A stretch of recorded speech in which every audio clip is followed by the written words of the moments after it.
Just as a matter of housekeeping, to let people aware, make people aware that are in the room, this session is actually being recorded.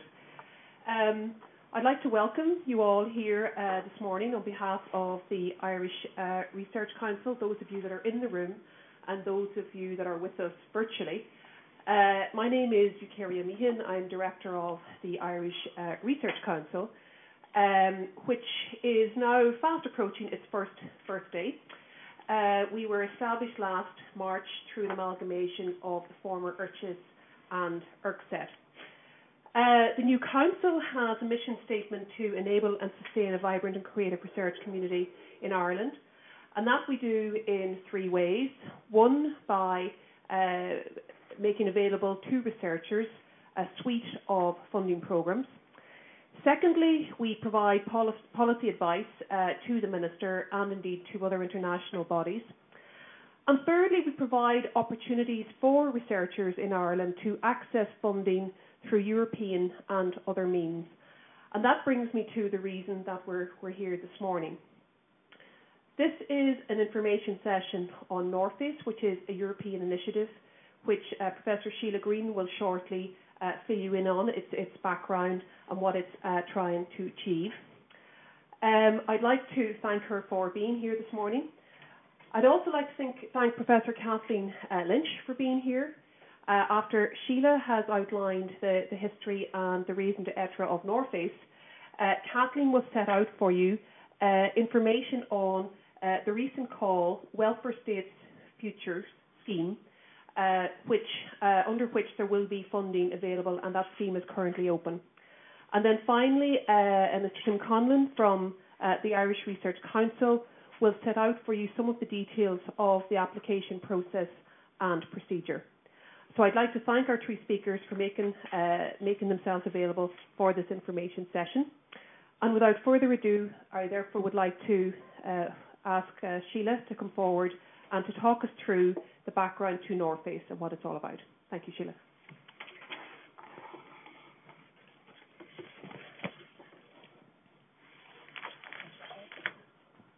Thank you, Eucharia. Just have a few slides here on Norface, and I'll talk through them in a second.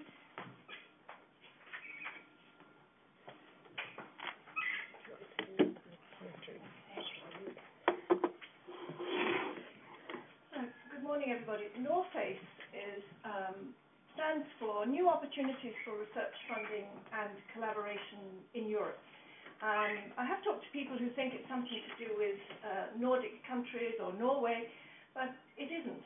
Although it is the case that originally it started with a group of Nordic countries and UK informally, but it was formally established in 2004 by 7 councils, including Ireland. So Ireland's been involved in Norface really since the formal beginning of Norface. At the moment, it's a network of 16 social science research councils. I say social science research councils. There are councils like the ESRC in London, but most of them it would be the kind of social science arm of an overarching research council, as it is in our case. Its mission is to increase cooperation in research and in research policy in Europe, particularly within the social sciences. So collaboration is at the heart of Norface at an institutional national level, so that the representation is at the level of the research councils. So it sets out to provide a framework for a durable national strategic partnership in research funding and in practice. So the structure of Norface has a board, and the board has one representative from each council, and the chair rotates annually. So, for example, I've been the representative for Ireland, originally before the IRC, for the IRC-HSS, since about 2008. Before that it was Maurice Brick. And Ireland chaired the council in 2010. There is also a management board, and that has one representative from the executive of each council. And I know Tim, who's talked to you, has been to to those management board meetings, as have other people on the staff of the council. The day-to-day running of Norface is the responsibility of the coordination office. At the moment, that is the Netherlands Organisation for Scientific Research, NWO. Before that has been Finland, and again, that's who the coordination office is, decided by the board.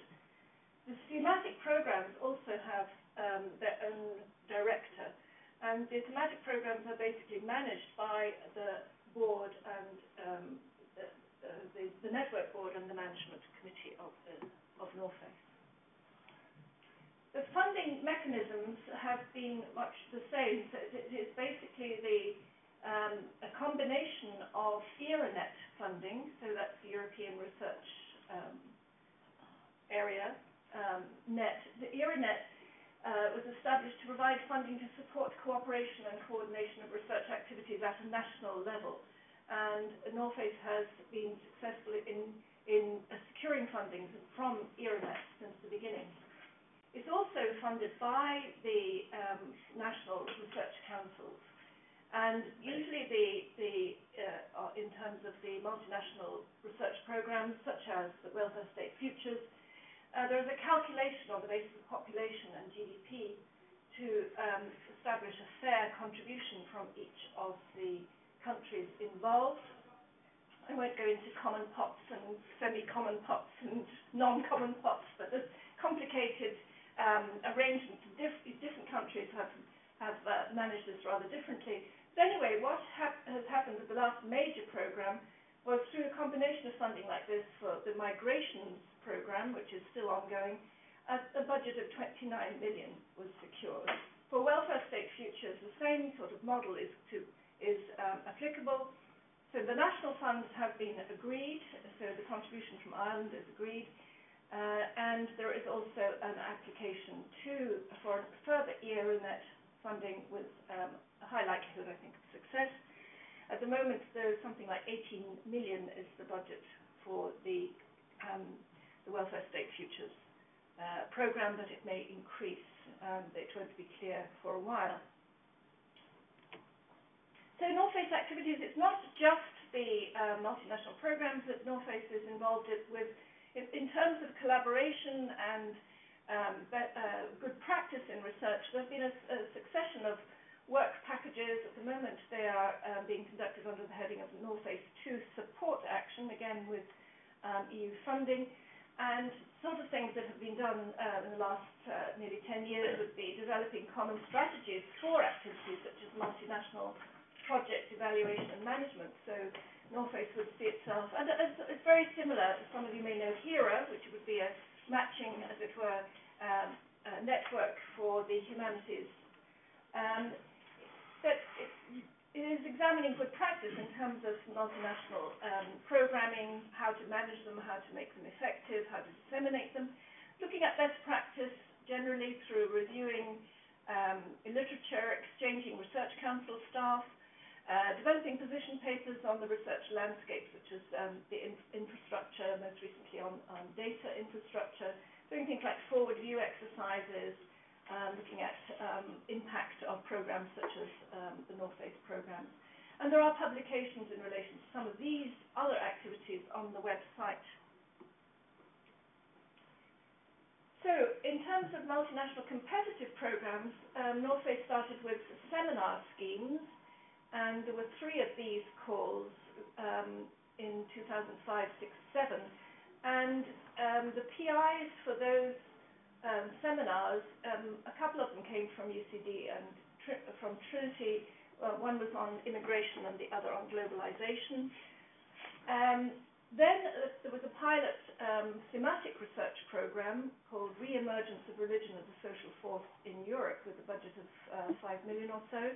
That was launched in 2006. Wasn't any Irish PI on any of the successful projects. There were about 10 of them, but there were Irish researchers involved in 1 or 2 of them, as far as I recall. Then the major program to date, the multinational thematic program Migration in Europe, launched in 2008, is still ongoing. Again, there's no Irish PI on any of the 12 successful projects. but Irish researchers are involved in 3 out of the 12 projects.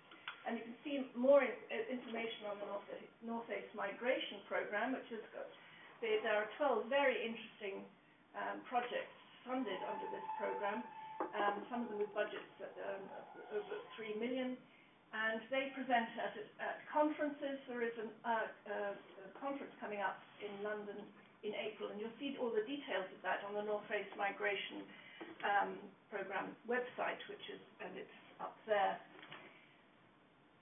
So the new theme then, it was decided that Norface it doesn't have to continue in perpetuity, but it was decided by the members that they wanted to continue to do this kind of work, that they felt it was a successful operation, and all the countries involved were enthusiastic about it. In fact, we have new members. The latest new member is Poland.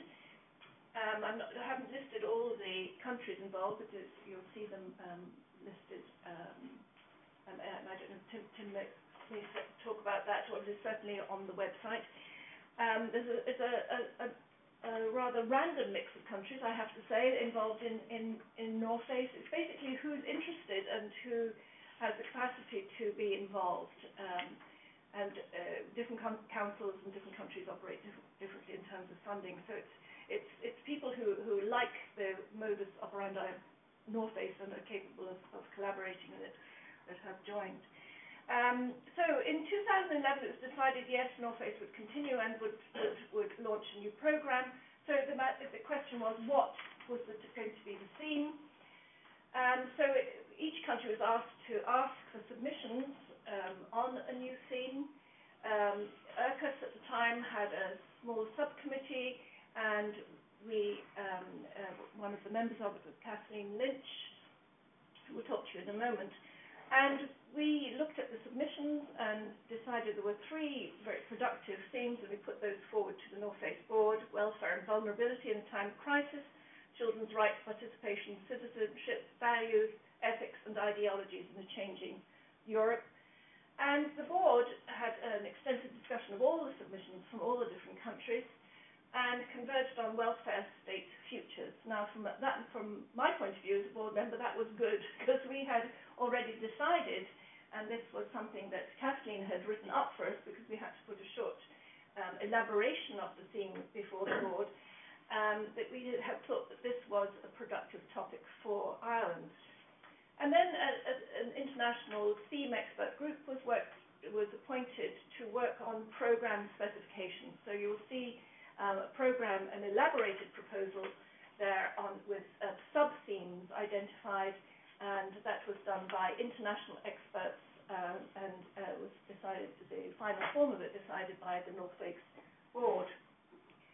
So welfare state futures, then finally, is a program of innovative research designed to ask and answer fundamental questions about the design, delivery and experience of welfare in the 21st century. And Kathleen will talk to you a bit more about it, just emphasize that innovation and creativity has been emphasized by Norface in its discussions, and I hope that comes through in the call. And this topic was chosen with a view to its appeal for a wide range of disciplines and its scope for comparative research, because the Norface call, as you've probably seen, is to involve at least 3 different countries. So comparison is at the heart of this. It's chosen for its contemporary relevance and general fruitfulness, and hopefully it has considerable resonance and appeal for Irish researchers. Thank you.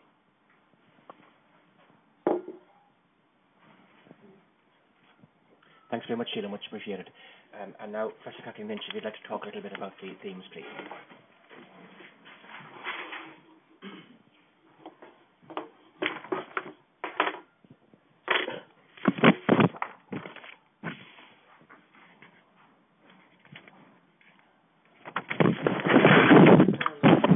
I'm not sure, am I just recorded or am I on? You're just recording. I'd just like to say that I'm very interested in this, of course, because as a social scientist, and I think it's very important for the countries in Europe because of what's happening within the welfare machinery of the states of Europe. And there are 5 themes that are to be covered. And I suppose I didn't intend speaking to them, to be honest, because I felt that you can read them. But basically, there's people and the welfare state, which is basically looking at the impact, I suppose, of change and what's happening to people at the individual level with the welfare machinery of the state. There's inequality, diversity, and the welfare state, which is, of course, the changing nature of inequality in the countries involved, in the context, I suppose, of the crisis, especially the crisis that there is in most of the countries involved, worse in some than in others.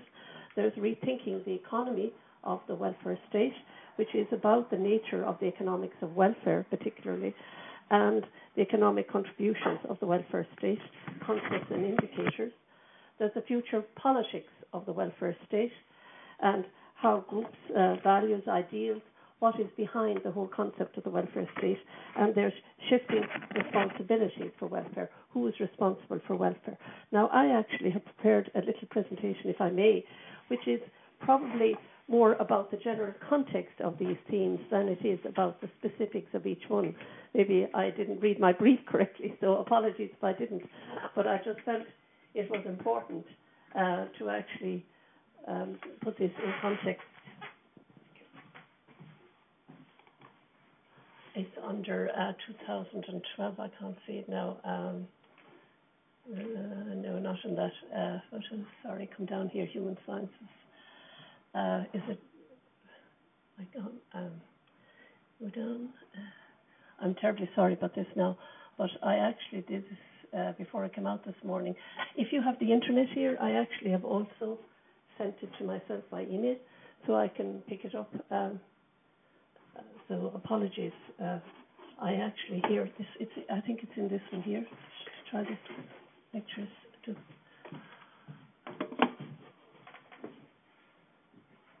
This one. Is it on the welfare? If you go down to the bottom, is it on? No, I didn't put it in this one. I'm sorry. I just came out this morning here in a hurry before I came in here. And if you have it, I have it actually on the internet. I emailed it to myself, so that's probably, if you can go onto the UCD website, it might be the fastest thing to do.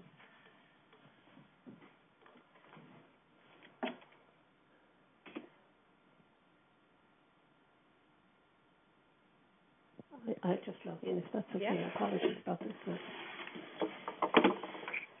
can I leave down this? Yep. Sorry, where's the... I just need to access the... where I can log in. I can't actually see it. Go to UCD Connect, Kathy. Where's just where I can log in for my name? Sorry, it's down here. I need to log in. Can that? Yeah. If you go to UCD Connect. Just move that out of the way there so I can log in. There, you see username. Thanks. Yeah. And type your username there. Sorry.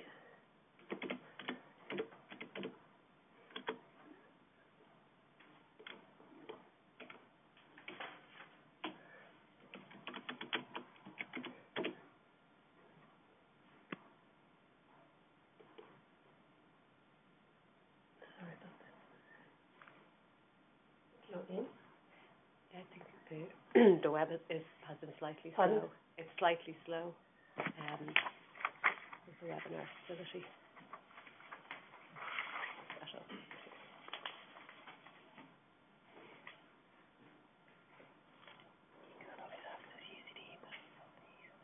Okay. Just I need to get into my email. It's up here. If you want to try it, Ian said there's sometimes difficulties with this system. Okay.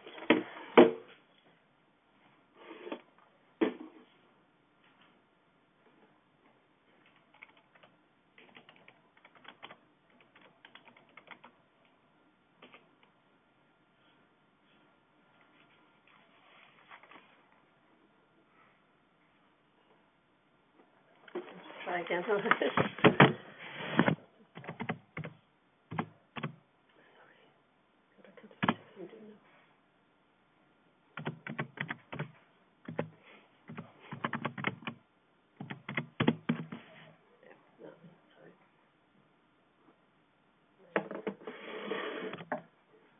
Tell me which one it is.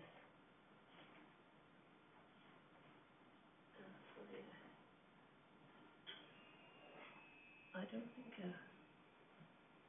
I just emailed it to myself. She's now, so definitely should be here. I thought before it came out. I'm really sorry about this. What is happening? I don't see my most recent. UCD, you can log in through Gmail. Okay. If you log in through Gmail. Well, can I speak actually, even without the PowerPoint, or do you need the PowerPoint? No, You speak to us. Yeah.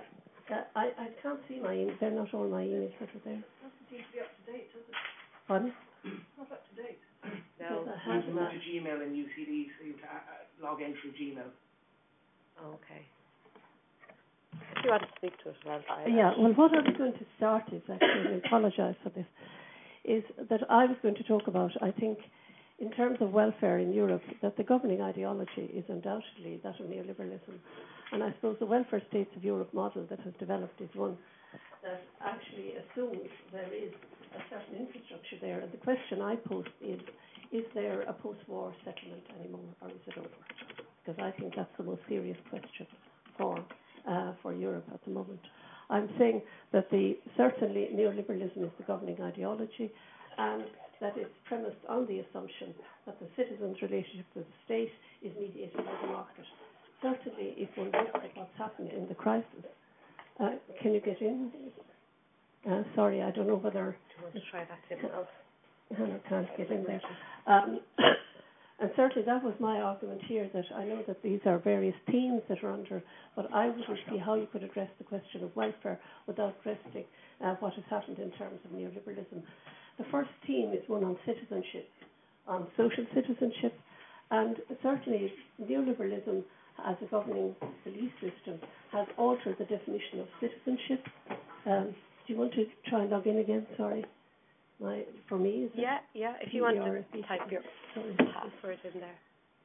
Is that the correct way to do it? I thought it would be very simple matter. Obviously, it isn't. Perfect, isn't it?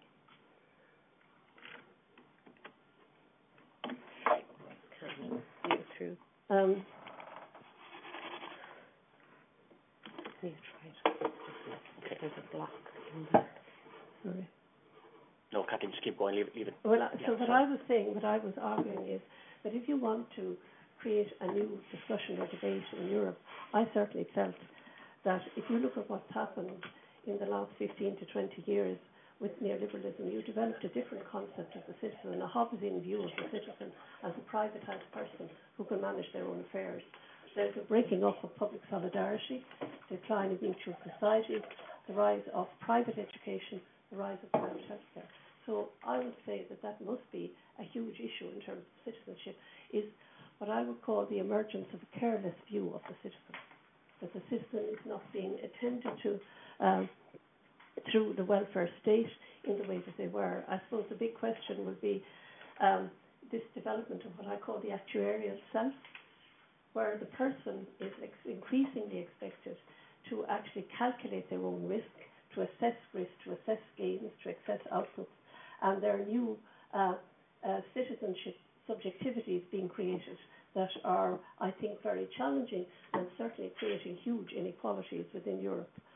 So that's what I would see as a huge issue that has to be developed, the market view of citizenship and how that is altered in Europe, and certainly in the Norface countries, in many of them in the last 15 years.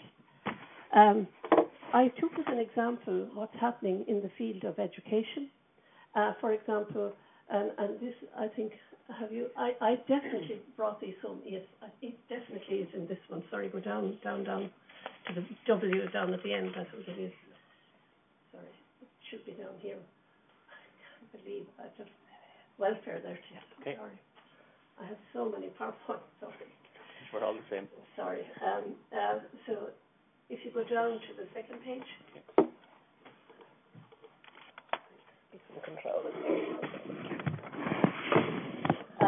I don't know if people see this. Yes, they can. Yeah, people can see it live now. And this is where I started out. I'm saying I think that is the big problem. Neoliberalism is premised on the assumption that the citizen's relation to the state is mediated by the market. Even our own Department of Education and Science, I take an example of where they actually have developed what I would call the notion of the customer. And a customer is somebody who relates to the state in terms of a market capacity, whereas a citizen relates to the state in terms of rights. So I think that is a huge question as to how we have actually redefined the relationship. We see it, for example, if you go into a hospital, it's the same phenomenon has developed. You talk about customers, but customers have a market relationship rather than a citizen relationship. So I think that's a very big question. Focus on individual responsibility for failure, development of the actuarial self, and it's reflected, of course, in how identities are defined through the I generation, the iPad, the iPhone, the importance of the possessive I in marketing, which is very important, and of course that feeds back into the citizenship culture that I'm talking about. So, let's go down. There you go. And I take the example of education because I think, again, I don't know how much this will be important, but I certainly think in terms of if you're looking at the economies and the global and political influences, I think sometimes people who are looking at the welfare state are very naive in terms of how they look at it, and without looking at things like the GATS agreement or looking at, for example, the World Trade Organization, because they do play a very significant role in defining what is or is not the welfare state. And the goal of neoliberalism has been well documented by people like David Harvey and others, is to reduce the cost of capital of public expenditure. And the net outcome is, of course, that services will be put on the market, especially the profitable end of public services. And, of course, with it, of course, a huge challenge to the welfare state. So, and often I think, again here, there Norface is an emphasis on doing things innovatively. Well, I think one of the things that does need to be examined is how this whole shift has occurred culturally and politically at the level of ideology through the use of soft language. The language of avoiding waste, efficiency, restructuring, regenerating, offering people choices. But of course, if you have no money, you have no choice. But the illusion of choice has been created in this new definition of citizenship. And certainly, if you read, I just took a quote there from the World Trade Organization and their definition of education, it should be viewed as a commodity rather than a consciousness-raising experience. And I think that these are the governing, if you're talking about the welfare states and social change, these are the governing ideologies behind which we're working and the governing institutions. And I think there's an undermining of other public services and public goods in that context. So,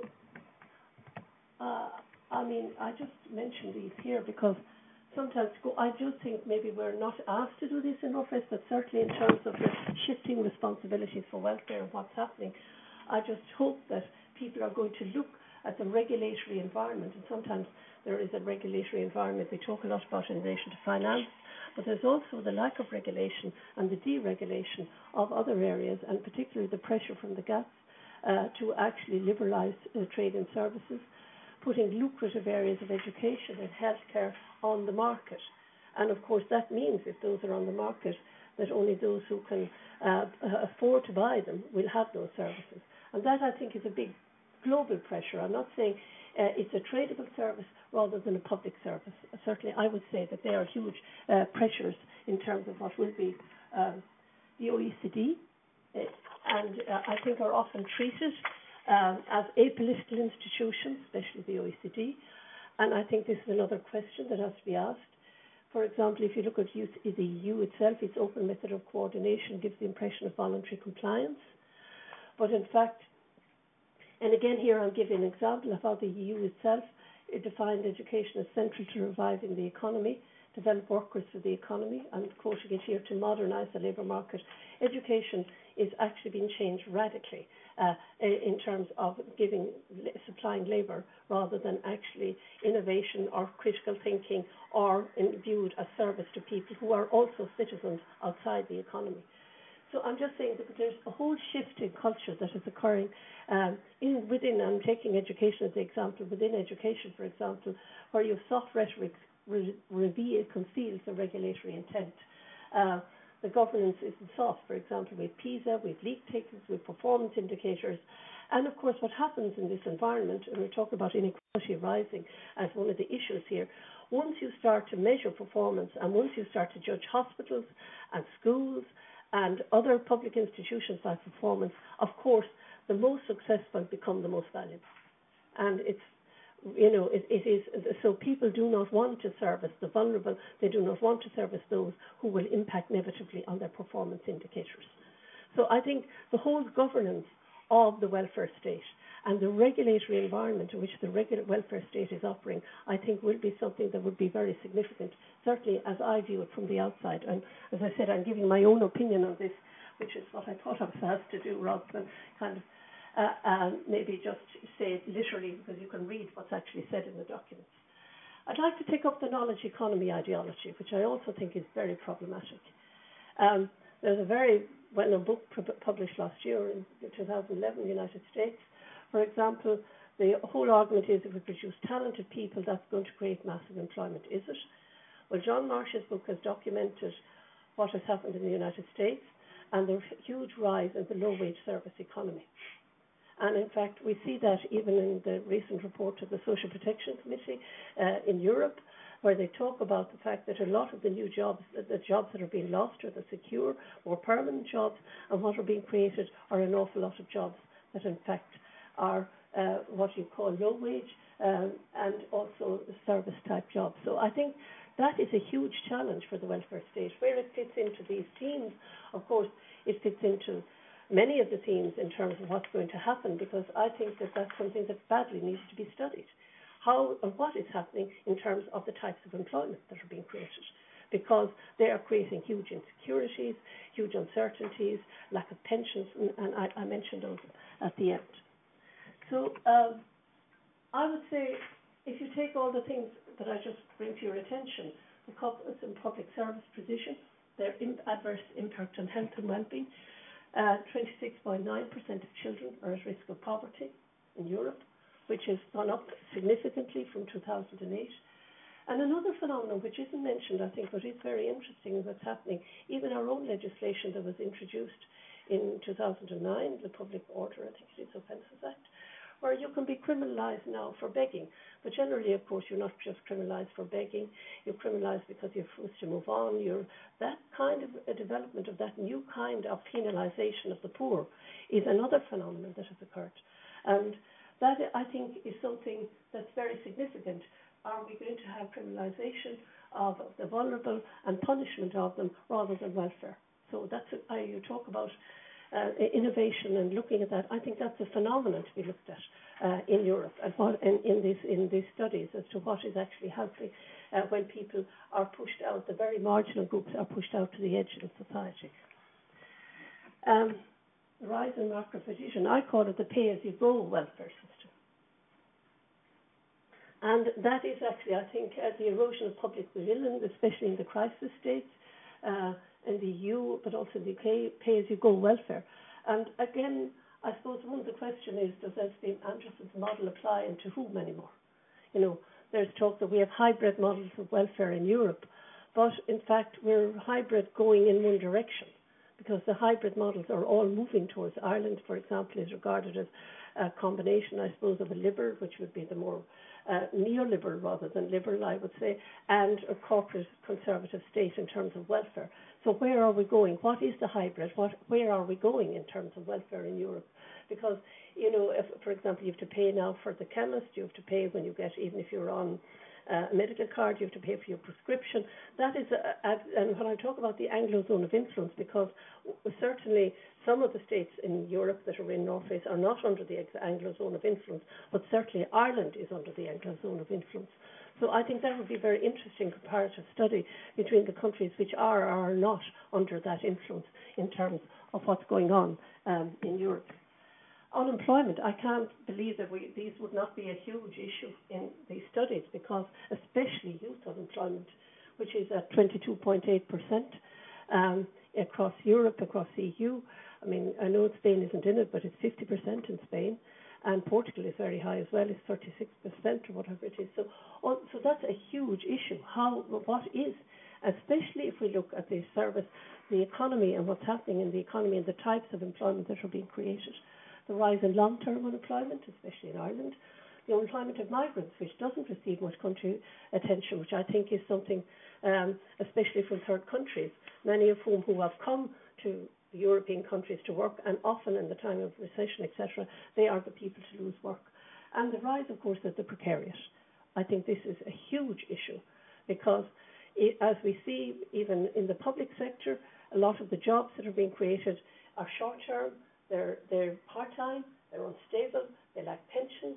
And so what is that doing to welfare if you have no stability? And I mean, there is a whole debate, I suppose, as to the precariat and where that stands in terms of the future of young people, especially in Europe.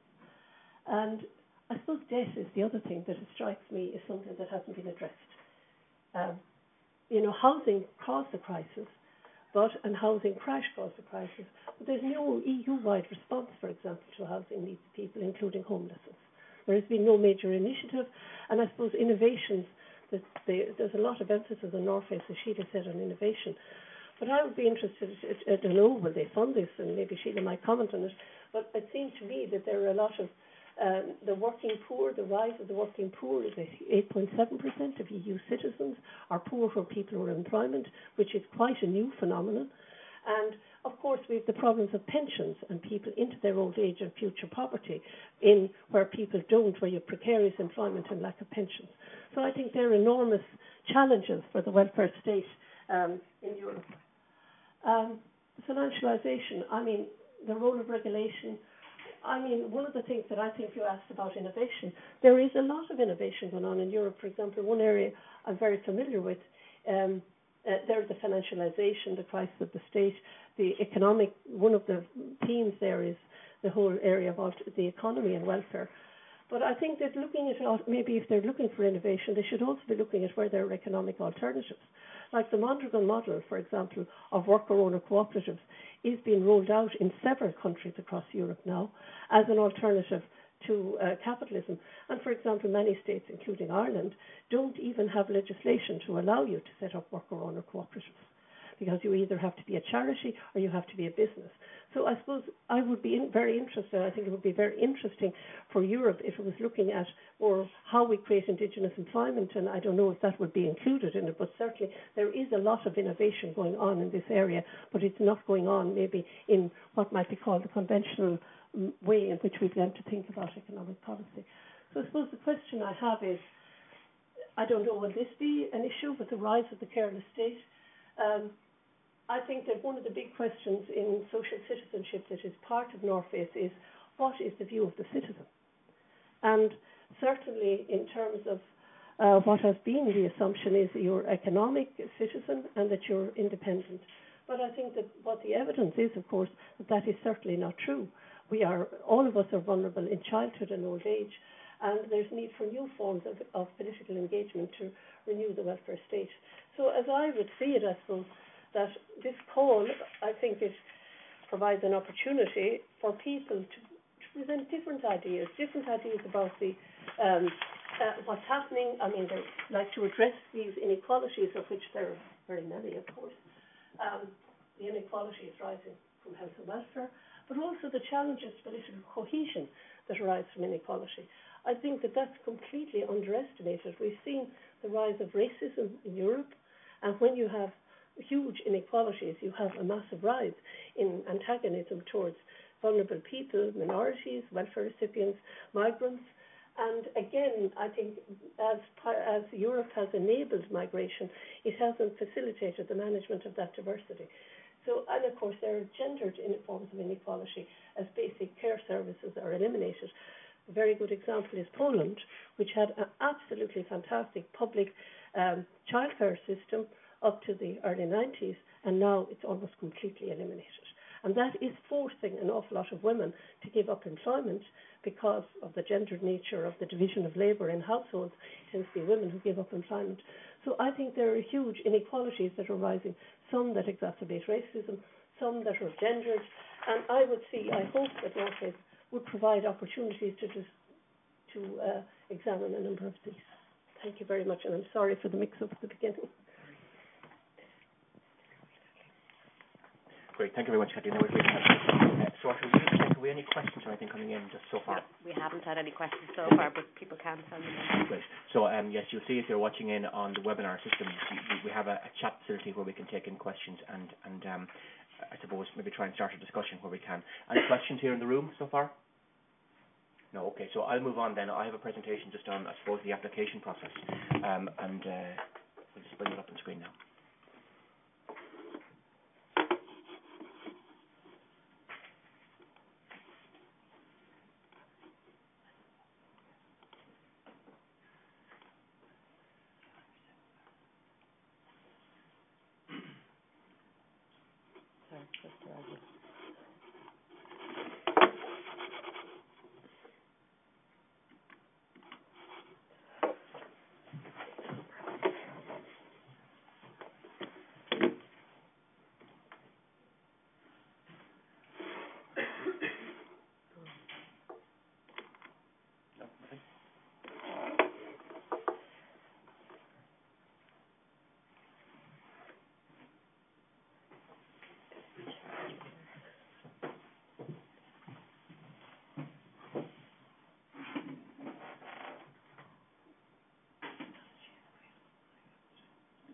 Yeah, don't say it.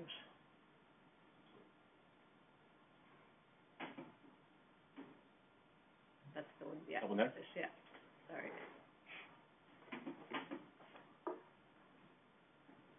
Okay, so as I say, I'm just going to talk a little bit about the application process, and let's move on to that. So, as Sheila has mentioned, Norface is this partnership of 15 European countries, so I won't say too much more about that. In terms of the member countries, this is the list here, and as Kathleen has mentioned, there is a real opportunity here to look at, I suppose, the different approaches to various aspects of approaches to the welfare state in Europe, and an opportunity for comparative research. The Irish Research Council has invested in this program to create opportunities for Irish researchers to participate in these programs, and the funding is then topped up by the European Commission, and the overall budget is somewhere in the region of 18.6 million across the entire program.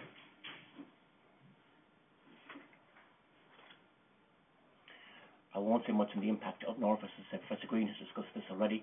So in terms of the Welfare State Futures Programme, it's a partnership with 15 social sciences research councils, or I suppose social sciences arms of research councils, from Austria right through to the United Kingdom. The deadline for outline proposals is the 16th of April 2013, and full details are available on www.norface.net. That's norface.net.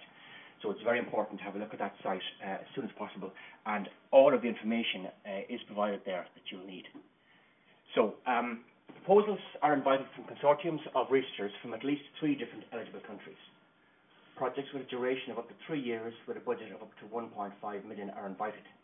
Now, I just want to pause on that for a moment because, I mean, a budget of 1.5 million does sound fairly significant, but once you start breaking that over 3 to 5 years, and you start then dividing up among numerous partners, you rapidly start to dilute the pot. So really, on a program of, say, 3 partners over 3 years, it's 500,000 per partner, and you're down to about 130,000 per year. So it's not a vast budget, and I think that in terms of putting together a proposal and then applying, you need to be careful about the scalability, I suppose, and the practicality of what you might propose as a Norface project, because there's only so much you can do, and so it's important not to, I suppose, overpromise or try and overdeliver in terms of the scale of the project. So, I mean, it is significant funding, it is a significant opportunity, but I suppose just keep that in the back of your mind, that it's only that the funding, as it's broken out, starts to dilute across partners and across activities. There are, in each case, national eligibility rules, and I will say a little bit more about that later in this presentation. Basically, you need to ensure you apply the appropriate national rules to the appropriate partners. So if you have an Irish partner, a French partner, and a Norwegian partner, obviously the national eligibility rules for Ireland will apply to the Irish partner, the French partner, and the Norwegian partner. This is one of the major complications of this program. But it's surmountable, and there's a very clear document available on the norface.net website which outlines the national eligibility rules in each case.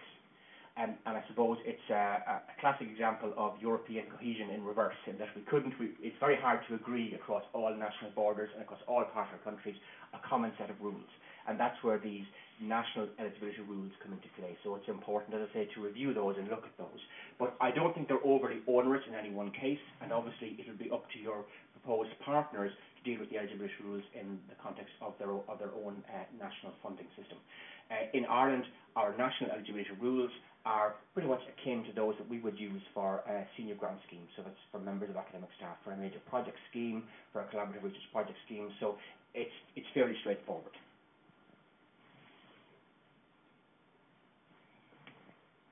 So in terms of national eligibility rules and who can apply, so the main applicants and co-applicants are full-time members of academic staff or the equivalent. We won't go too much into that. It's fairly straightforward. If people are in a contract, then the contract should be of a duration sufficient to cover the project. So again, it's the same as the normal schemes rules here in Ireland.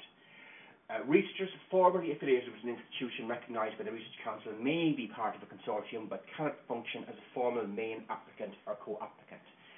That also applies to, say, non-Norface countries.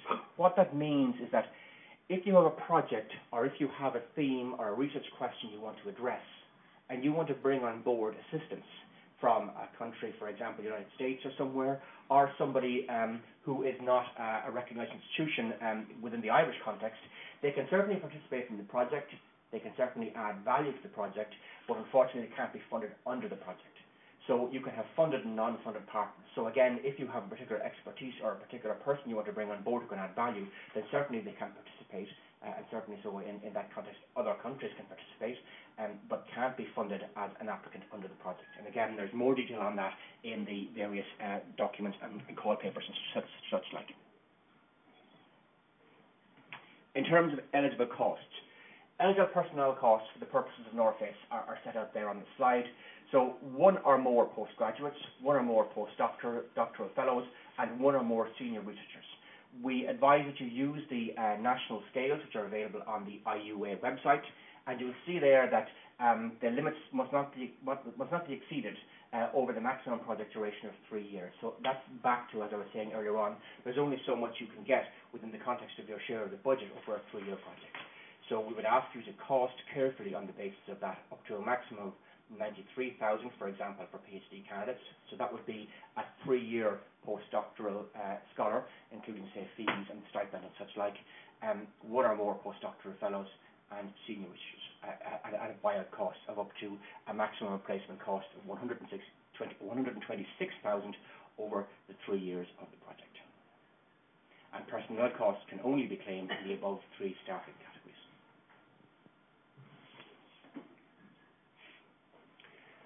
Other eligible costs include travel and accommodation and meeting costs, so for conference attendance or for workshops or seminars. Costs for knowledge transfer in terms of maybe, for example, websites or data sets that you might wish to share. Joint publication costs. Unusually here, editing and translation costs are included in Norface being a multinational and wide-ranging project. Other material costs, equipment where justifiable. So again, you would need to make the case for the equipment needed for the project and as to why it would not be perhaps normally available at the institution or in the centre at which you might be based. Consumables, and then institutional overheads at a rate of up to 20%.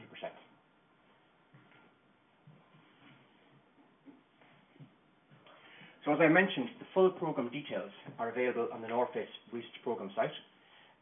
You'll see there's a programme text which outlines the background for the programme and the various themes. There's the actual technical document, the call for proposals. The annex, which is the national eligibility requirements. I mentioned earlier that's a very important document to look through that. There are national requirements for each state, and you need to apply the national, I suppose, requirements for the states of the partners with which you're working. There's an outline proposal template, a formal budget table, and instructions on how to submit a proposal. And then, of course, some frequently asked questions. So I would refer you to all those documents, and it's important that you review each of those carefully. It's not an overly onerous application process, I don't believe.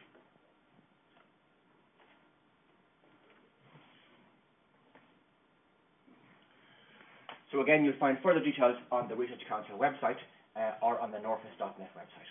And at that point, we'll take any questions here in the room or any questions maybe that have come in online so far. No, so that seems all fairly straightforward, I think. As I say, it's not a terribly onerous application process. We'll be happy to assist you in any way we can with your applications. I'd like to thank Professor Sheila Green for talking to us about Norface and what was involved and how the programme came together, and also Professor Kathleen Lynch for talking to us about her interpretation of the themes and I suppose the opportunities that are available under the Norface programme. Thanks very much.